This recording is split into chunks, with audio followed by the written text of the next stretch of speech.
ॐ नमः श्रीयतिराजाय विवेकानन्दशूरये सच्चित्सुखस्वरूपाय स्वामिने तापहारिणे।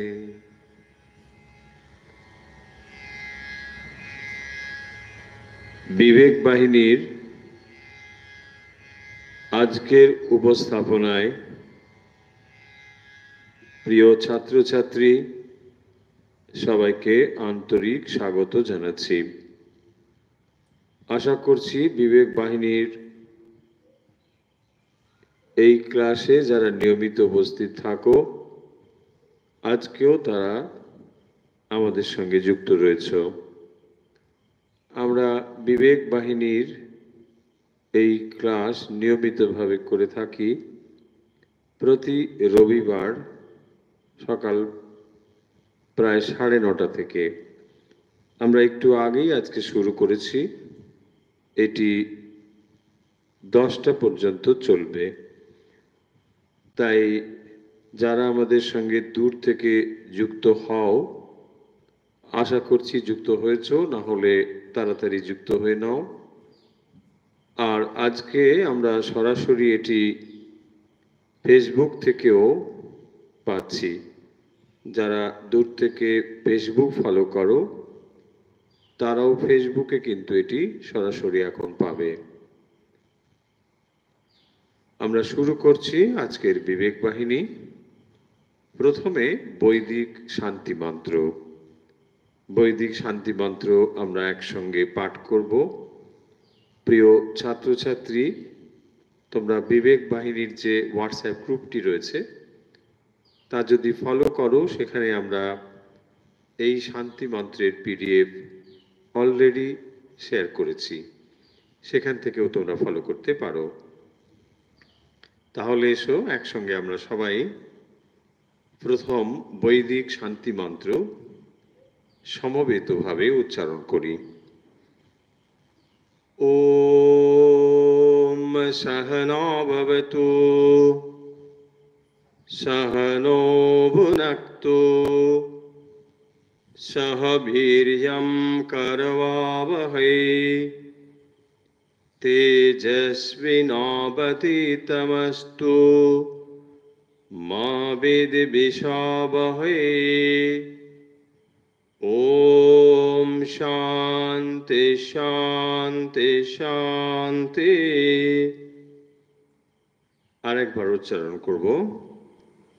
ওম সহনা ভবতু সহনো ভুনক্তু সহ বীর্যং করবাবহৈ তেজস্বিনাবতীতমস্তু মা বিদ্বিষাবহৈ। ওম শান্তি শান্তি শান্তি। এর বাংলা অর্থ হল, ঈশ্বর আমাদের উভয়কে অর্থাৎ আচার্য ও শিষ্যকে সমভাবে রক্ষা করুন। এই বিদ্যা লাভের যে ফল, তার দ্বারা আমরা উভয়ই যেন উপকৃত হই। আমরা যেন সমান সামর্থ্যবান হই এবং এই বিদ্যা যেন আমাদের উভয়কে তেজোদীপ্ত করে। আমরা পরস্পরের প্রতি যেন বিদ্বেষ না করি।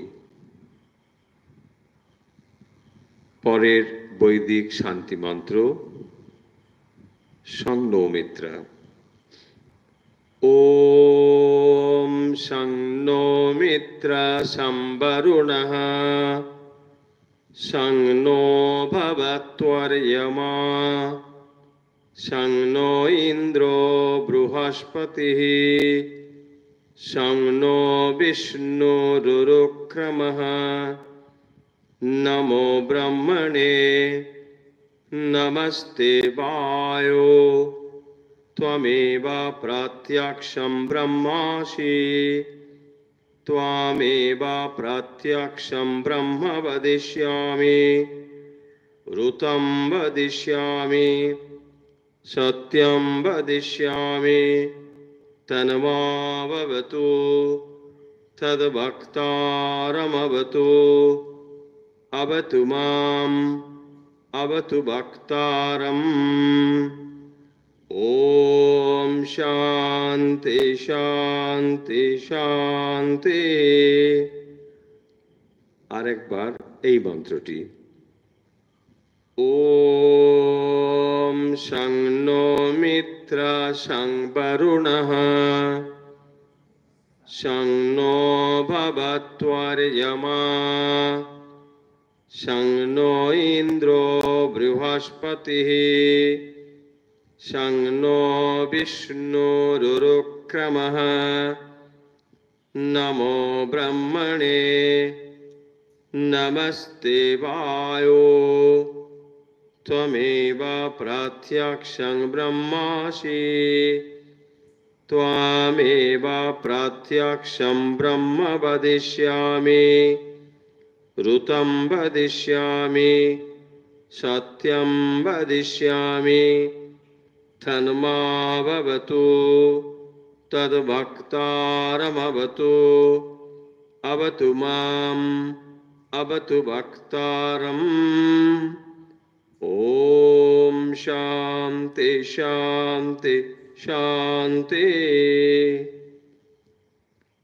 বৈদিক শান্তি মন্ত্রতে পাঠ সমবেতভাবে করা হলো।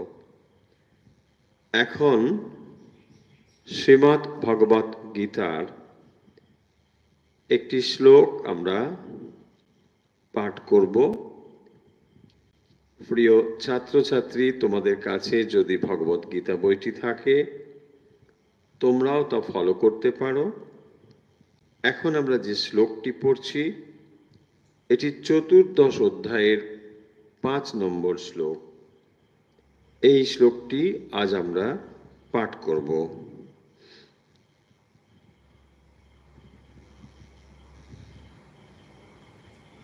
চতুর্দশ অধ্যায়ে এই শ্লোকটি স্বয়ং ভগবান বলছেন, সত্যম রজস্তম ইতি গুণাঃ প্রকৃতি সম্ভবা নিবাধ্নন্তি মহাবাহো দেহে দেহিনমাবয়ম। আমি আবার পড়ছি শ্লোকটি। সত্ত্বম রজস্তম ইতি গুণাঃ প্রকৃতি সম্ভবাঃ নিবাধ্নন্তি মহাবাহো দেহে দেহিনমাবয়ম। এখানে ভগবান বলছেন, হে মহাবাহো, অর্থাৎ অর্জুনকে লক্ষ্য করে কথা বলছেন, যেখানে সত্য, রজ এবং তম এই 3 গুণ প্রকৃতি থেকে জাত হয়েছে এবং এই গুণের দ্বারাই মানুষ দেহে বদ্ধ হয়ে থাকে।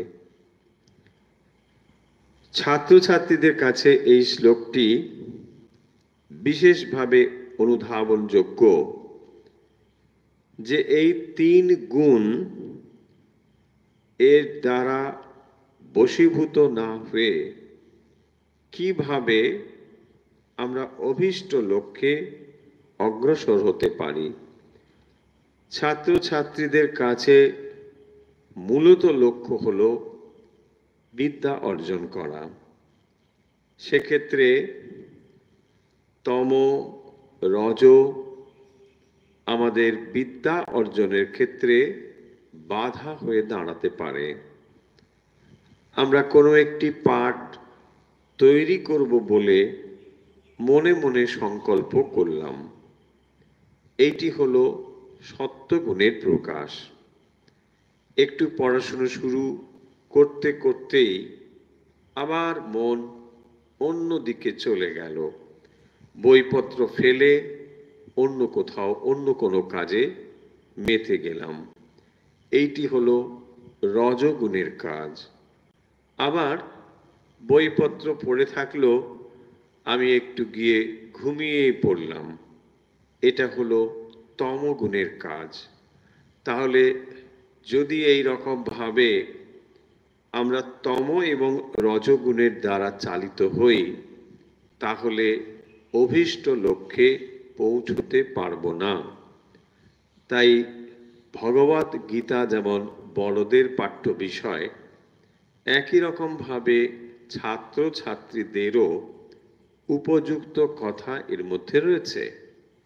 তাই যারা ছাত্র ছাত্রী পড়াশুনোতে অগ্রসর হতে চাও, তাদের জন্য এটি মনে রাখতে হবে।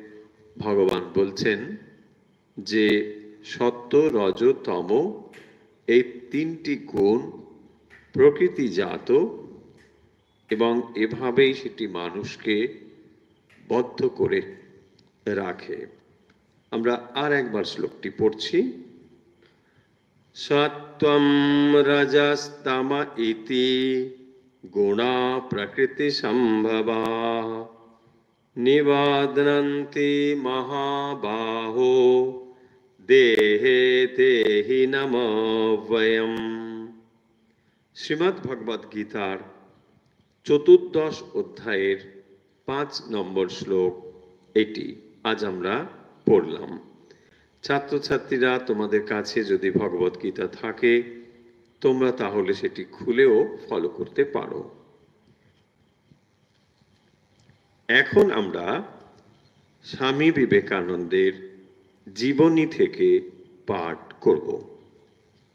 আমরা এর আগের দিন স্বামী বিবেকানন্দের ছোটবেলা এই অংশ থেকে কিছুটা পাঠ করেছিলাম। আজ আমরা তার ছেলেবেলার কাহিনী শুনব। গতদিন আমরা যা আলোচনা করেছি তার পরবর্তী অংশ।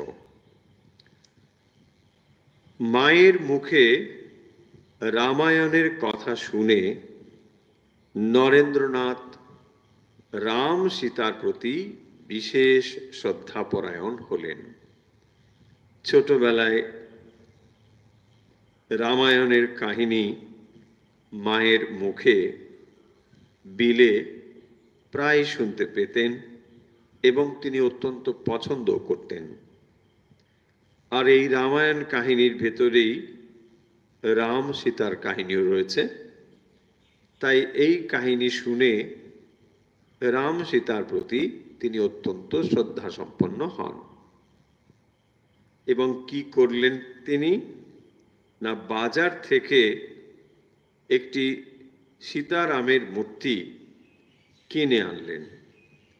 এটি কিনে ঘরের যেখানে তিনি বইপত্র রাখেন সেইখানে রেখে পুজো করা শুরু করলেন। এবং তারপরে যে পরিবর্তন হয়েছিল তার ভাবের, সেটিও আমরা দেখব। আর নরেন্দ্রনাথ তখন তিনি বিলে, আর ওই বাড়িতে তার নানা রকম পোষা পাখি, ছাগল, ময়ূর, কাকাতোয়া, পায়রা, অনেক কিছু থাকতো তার সঙ্গে। বিলিতি ইঁদুর, একটি ছিল দুধেল গাই, আবার বানরও আছে একটি। এই সব নিয়ে তার শৈশব কেটেছে। আর ছিল দুটি তেজস্বী ঘোড়া। সকলের সঙ্গেই বিলে খুব ভাব, বন্ধুত্ব সবার সঙ্গেই।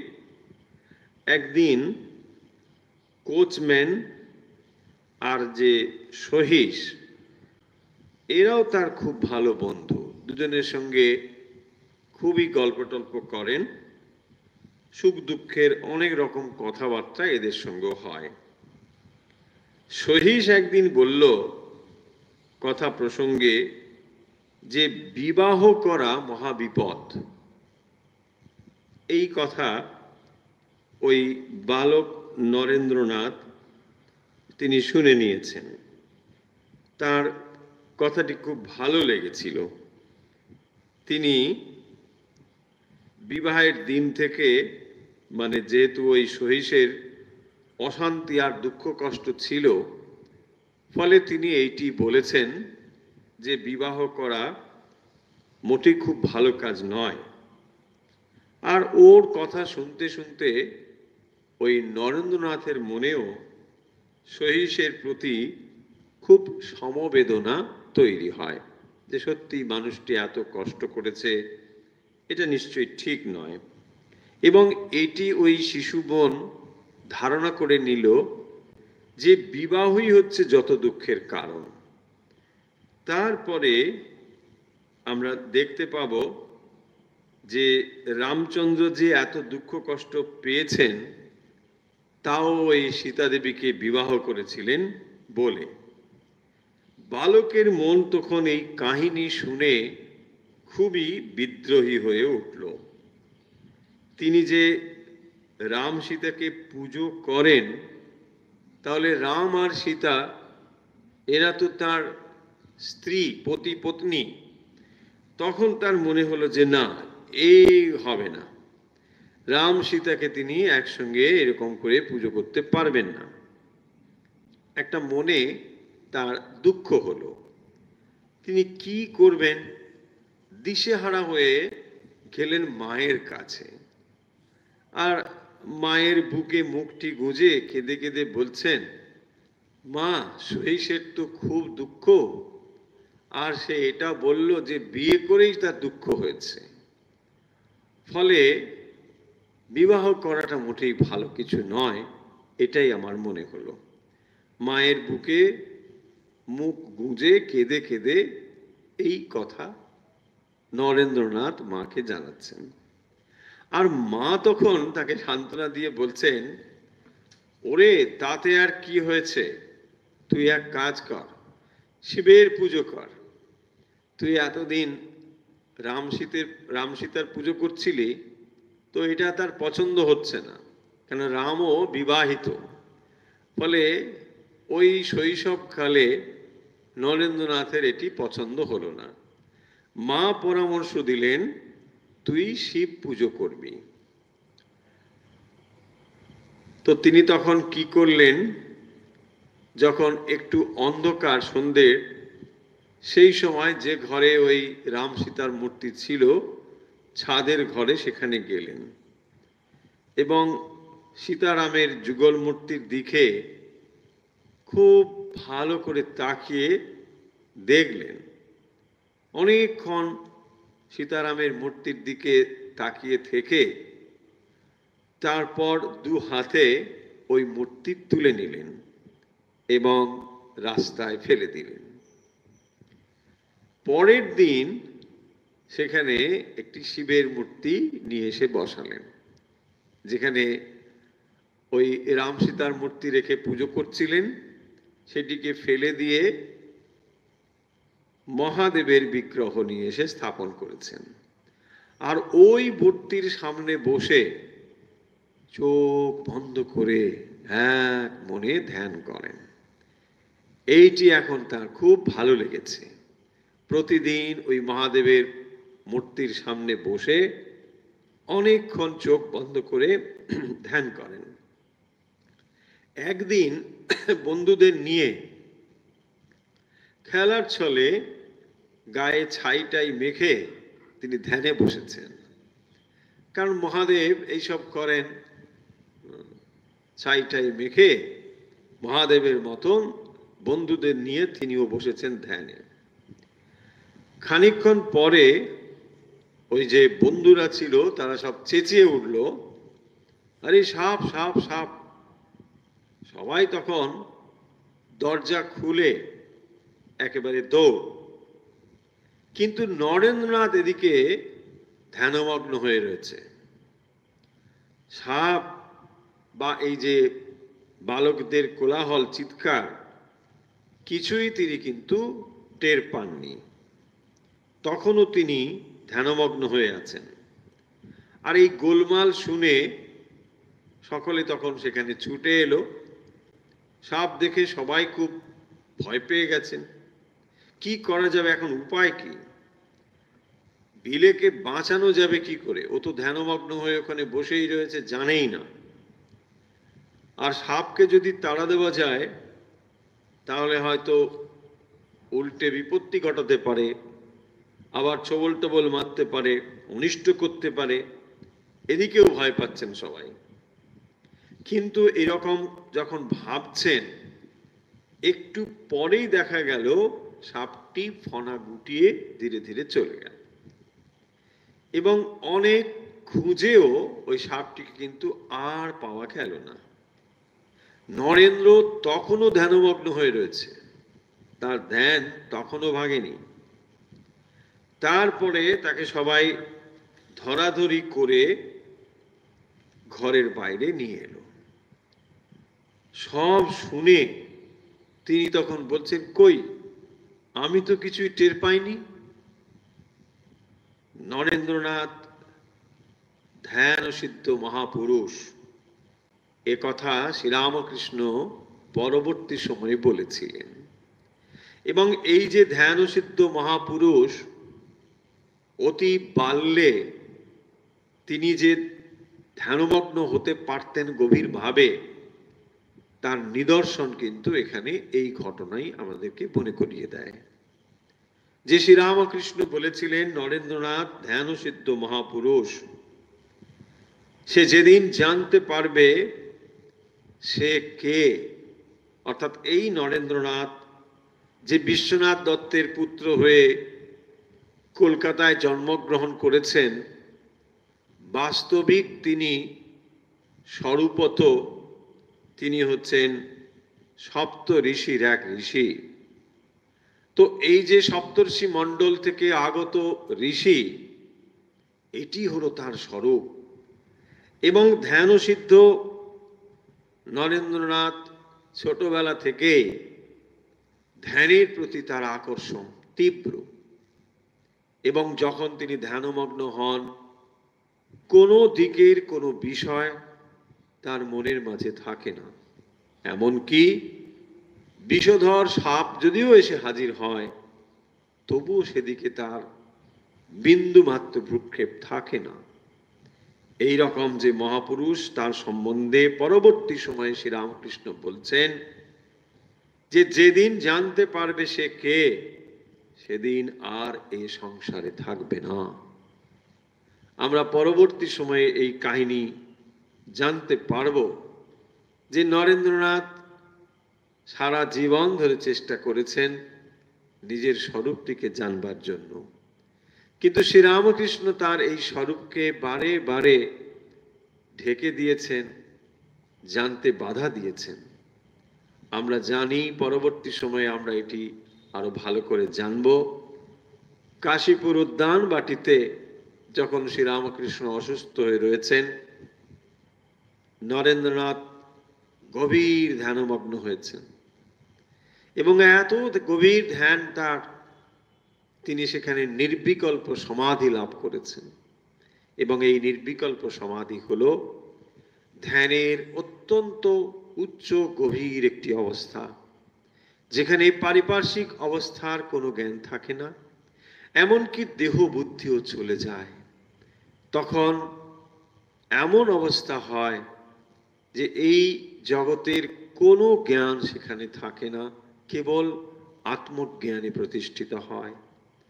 সেই অবস্থায় যখন নরেন্দ্রনাথ দীর্ঘ সময় রয়েছেন, তার গুরু ভাইরা সবাই ভেবেছেন নরেন্দ্রনাথ বোধহয় মারা গিয়েছেন। শ্রীরামকৃষ্ণের কাছে এসে বলছেন, ঠাকুর, নরেন মারা গেছে। বলিস কিরে? হ্যাঁ হ্যাঁ, ওর দেহে আর কোনো সাড়া নেই, শব্দ নেই, ও বোধহয় মরে গেছে। বলছে, না না, ও মরেনি। ও আমার কাছে ধরেছিল অনেক দিন ধরে নির্বিকল্প কাকে বলে, নির্বিকল্প লাভ করতে চায়, তাই একটু মা ওকে দেখিয়ে দিয়েছে।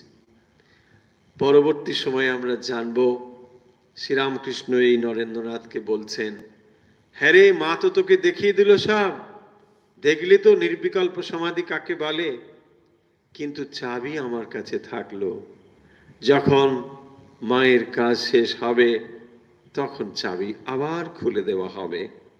ঠিক সেই রকম ভাবেই যেদিন জানতে পারবে সে কে, সেদিন আর এই সংসারে থাকবে না। তাই নরেন্দ্রনাথকে শ্রীরামকৃষ্ণ বারে বারে এই জগতে তার মনকে নামিয়ে রেখেছেন মানব কল্যাণের জন্য। যেদিন তার এই মানব কল্যাণের কাজ সমাপ্ত হলো, তিনি সেদিন সোজা চলে গিয়েছিলেন দিব্যলোকে, যে ধাম থেকে তিনি এসেছিলেন। এই হলো নরেন্দ্রনাথ, এই হলো স্বামী বিবেকানন্দ, এই হলো আমাদের শৈশবের বিলে। আমরা এই জীবনী একটু একটু করে পাঠ করব। যারা ছাত্র ছাত্রী শুনছো, তোমরা এই বিষয়গুলো তোমাদের কেমন লাগছে আমাদের হোয়াটসঅ্যাপ গ্রুপে তোমরা জানাতে পারবে। তাছাড়া তোমরা যদি আরো অন্য কোনো বিষয় জানতে চাও, তাও আমাদের কাছে তোমরা লিখে জানাতে পারো হোয়াটসঅ্যাপে। আমাদের উদ্দেশ্য হলো ছাত্র ছাত্রীদের মধ্যে স্বামী বিবেকানন্দ সম্বন্ধে জ্ঞান তুলে ধরা, স্বামী বিবেকানন্দের জীবনী সম্বন্ধে আমাদের ছাত্রছাত্রীদের জানা উচিত বলে আমাদের মনে হয়। কারণ একজন আদর্শ মানুষ হয়ে উঠতে গেলে সামনে একটি আদর্শ মানুষের জীবন রাখা উচিত।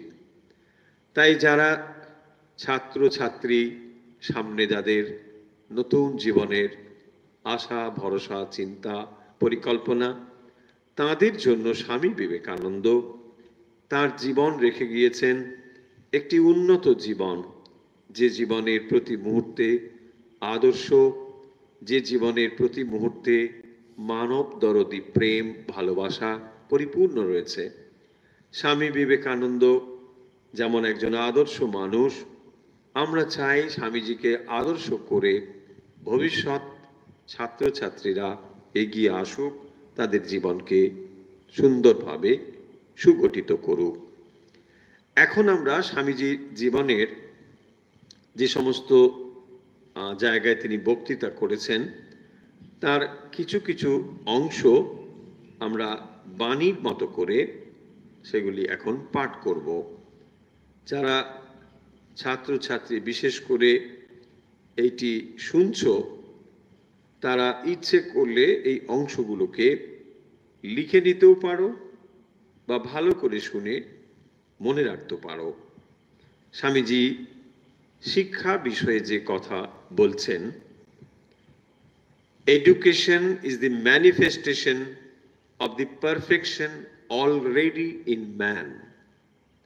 স্বামীজি বলছেন, education is the manifestation of the perfection already in man. What is education? Is it book learning? No.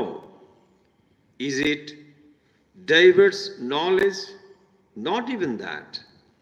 The training by which the current and expression of will are brought under control and become fruitful is called education.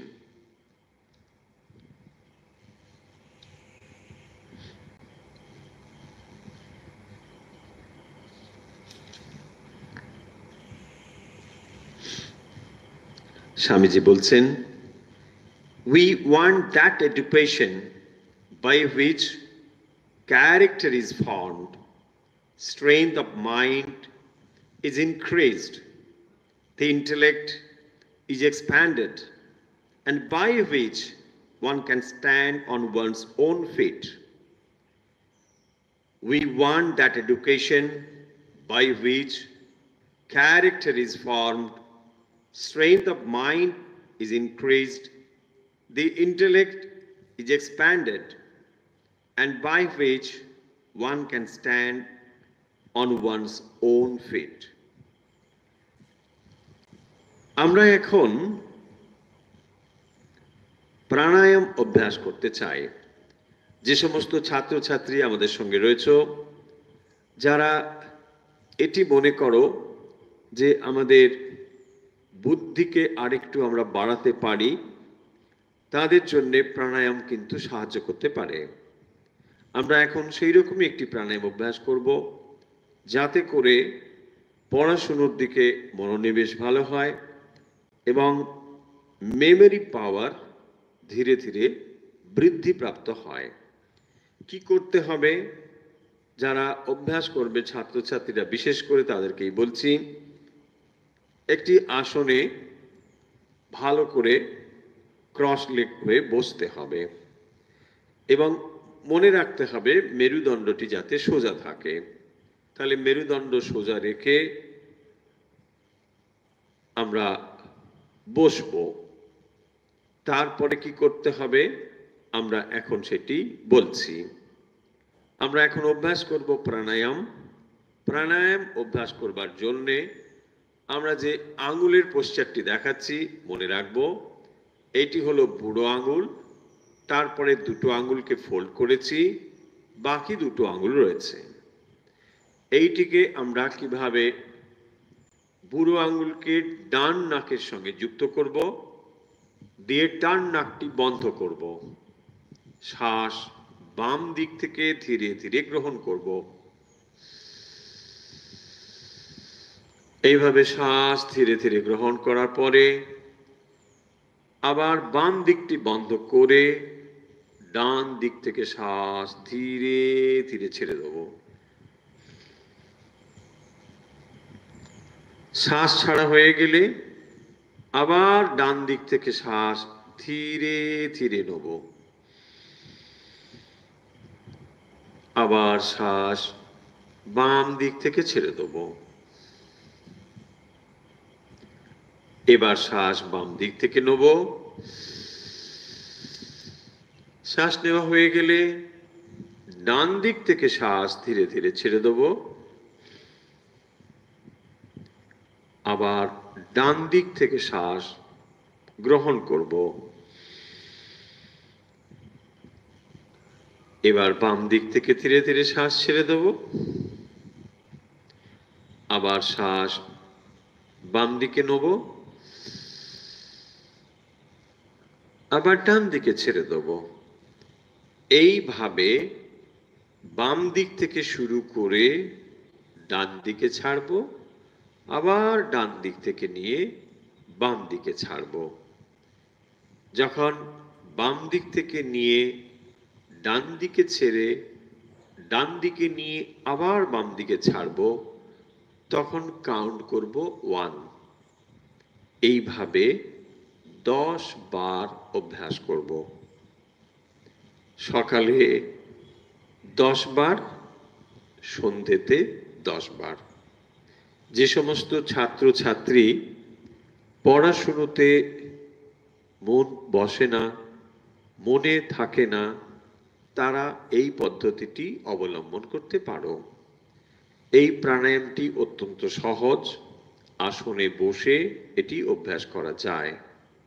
তাই যারা বিবেক বাহিনী শুনছো, তাদের জন্যে আমাদের এই প্রাণায়াম, যদি তোমরা এটি অভ্যাস করো সকালে এবং সন্ধ্যেতে, আমাদের নিশ্চিত বিশ্বাস যে তোমাদের মনে রাখার ক্ষমতা আগের থেকে অনেক বেশি বৃদ্ধি পাবে।